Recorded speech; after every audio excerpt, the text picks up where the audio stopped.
తెలంగాణలో రేషన్ కార్డులు ఉన్న సభ్యులందరికీ ఈ కేవైసీ ప్రక్రియను పూర్తి చేయడం తప్పనిసరి అని పౌర సరఫరాల శాఖ స్పష్టం చేసింది.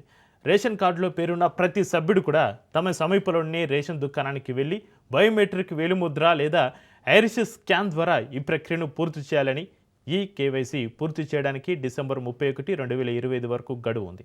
ఈ గడువులోగా ప్రక్రియను పూర్తి చేయని వారికి జనవరి నెల నుంచి రేషన్ సరుకులు అంటే సన్నబియ్యం పంపిణీ నిలిపివేయబడతాయని వార్తలు వచ్చాయి. అయితే ఈ కేవైసీ లేకపోయినా బియ్యం పంపిణీని ఆపే ఉద్దేశం ప్రభుత్వానికి లేదని, ఈ కేవైసీ అనేది కేవలం ధృవీకరణ ప్రక్రియలో భాగమేనని ప్రజలు ఆందోళన చెందవద్దని పౌర సరఫరాల శాఖ కమిషనర్ రవీంద్ర స్పష్టం చేశారు. ఇక తెలంగాణ ప్రభుత్వం ఉగాది పండుగ నుంచి రేషన్ కార్డుదారులకు ఉచితంగా సన్నబియ్యం పంపిణీని ప్రారంభించింది. ప్రతి లబ్ధిదారునికి నెలకు 6 కిలోల చొప్పున సన్నబియ్యం పంపిణీ జరుగుతుంది. ఇప్పటికే ఉన్న రేషన్ కార్డులో కొత్త సభ్యుల పేర్లను చేర్చే ప్రక్రియను ప్రభుత్వం వేగవంతం చేస్తుంది. సుమారు 17 లక్షల కొత్త పేర్లను ఫిబ్రవరి మరియు మే 2025 మధ్య చేర్చారు. కొత్త రేషన్ కార్డుల కోసం పెండింగ్లో ఉన్న దరఖాస్తులను పరిశీలించి కొత్త కార్డుల పంపిణీ ప్రక్రియను కూడా ప్రభుత్వం చేపట్టింది.